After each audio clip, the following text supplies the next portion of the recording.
The facilitators, they're really the backbone to the entire program. They're the X factor, the secret ingredient. They're what make the ministry go, to be totally honest. When we want to tell people about the program, we say, look at the life change in the lives of our facilitators. And when they see life change, then people know that this program really does work.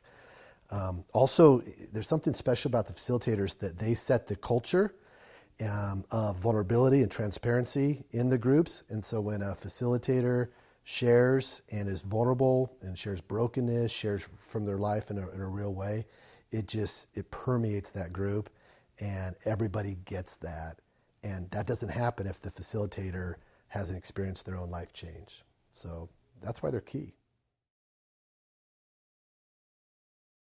I think it's really special and important for people to move from being a group participant to a group facilitator, because when they start to facilitate a group, they really get to take their growth to the next level.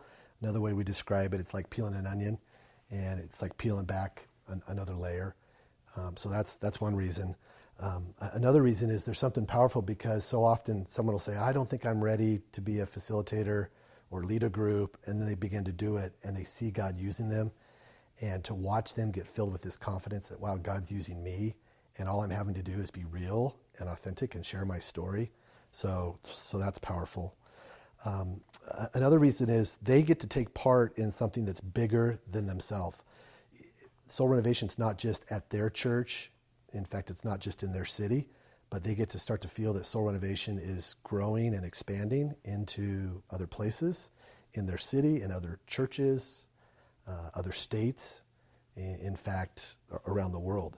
When they hear that, we just heard that a Soul Renovation training took place in India with Suresh, or wow, there's this new group of leaders that are going through it in Australia. There's this sense of like, wow, we get to be part of something that's bigger than us. And I think the other reason why it's so important is because we all still hear the lies that we're not enough, that God couldn't use us. And it's another opportunity to battle those lies by saying, no, I am enough. God can use me, and I'm going to not believe the lie. I'm going to embrace the truth. I'm going to facilitate a group and watch God do what only God can do. We've got some great tools available for our facilitators. We have a PDF that's called Getting Started, and on it are all the things that a facilitator would need to take a look at before they get started. Explains the group guidelines, their role as a facilitator, all the great stuff that they would want to know ahead of time. There's also a PDF and a video that goes along with each lesson throughout the workbooks. And the idea there is to cover the main idea, hear a couple helpful hints, hear some words of encouragement, maybe even here's a tough issue we've had to deal with in this lesson over and over, as we've heard from other facilitators, and we just want to pass this along to you. And then finally, we're finding that people are able just to email us at info@soulrenovation.com. They tell us what's going on, what they need, and we try to connect them with the resource, the tool, the word of encouragement that you can do it. And we're finding just even email to be a great way to stay in touch with our facilitators, not just locally, but literally around the globe. The purpose of the whole first part of the Foundations workbook is to really help an individual develop their true identity. And we do that right from the get-go with Lesson 1, dealing with the topic of positive confession, and then also helping people see that they're created in God's image. And we found that we've got to do this every week over those first number of weeks in the life of a group, and actually throughout the whole series, because our true identity, we just never hear it enough. Who we really are, who God says we are, what Scripture says that we are. We're always on a slippery slope when we're trying to listen to what the world and culture says we are. We think we are what we drive. We think we are the type of house we live in, or who we hang out with, or the type of job we have. And we're bombarded by the lies and the doubt that we're not enough. And so we found that, no, we want to strengthen right from the beginning, give people a taste early on. This is who your true identity really is. This is who God says you are. And build from there. And it really is. The whole first book is called Foundations, because that's what we're trying to do. Lay a rock solid, firm foundation for somebody to build a dynamic, fun, successful, terrific life on. And so we do that right away, lesson one, with those two topics. The first one is positive confession, and that is where we recognize that the positive qualities, traits that we see in another person are also the same that are in us. Now, we don't often notice it right from the beginning, but it's really beginning to see the world differently, and recognizing that if I see you as a tender, great listener, or courageous, that somewhere also in me are those very same qualities. And for me to actually be able to say that, acknowledge it, own it, and not compare myself to you, but just rest in the fact that those are also in me, is positive confession.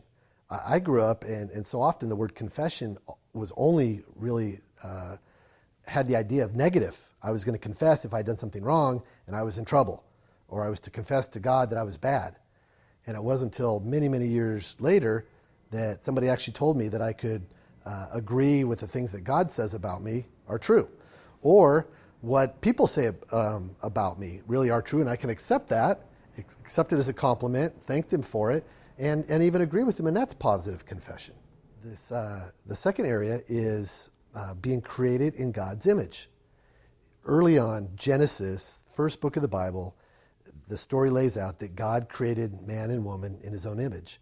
And it says that God looked upon them and said not only that it was good, which is what he said about the animals, the plant life, the mountains, the suns, the stars, but he looked at humanity and said it's very good.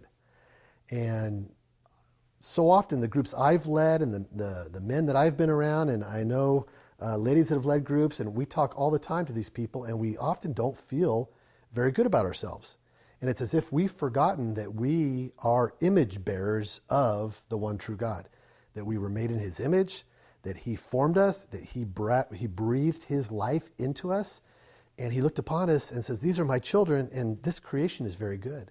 And so once again, lesson one, we said we're not going to waste any time. We're going to give people a whole list for them to look through, go around the circle, each person reading one that identifies different ways in which they were created in God's image. Then we actually have them on the next page identify which of those they connect with and why. And how does it make them feel to know that they're creating God's image? I remember one of the first times I did this exercise, I thought, oh, am I supposed to feel something? I guess I should maybe feel something good that I'm created in God's. Why had it never occurred to me? And then finally I said, it feels great. I remember writing that down. It feels great to recognize that I'm made in God's image. Well, once I said it felt great, I noticed that it became easier and easier as time went on to accept the fact, to celebrate it, and to live in the truth that I'm made in God's image, and God says it's very good. And this isn't just an image that we would say does religious things or spiritual things, but it's an image that allows me to how I relate to other people, how I do my work, how I have fun, how I celebrate life, how I do music, how I play sports, how I do art. All of those things are expressions that reinforce this idea of being made in God's image. And lesson one is so much fun, because it's not just a little sample, it's just not a little information for people, but we dive right into this material. First week, they get to begin to practice positive confession and recognize that they're made in God's image. And people love this chapter. It's a great one.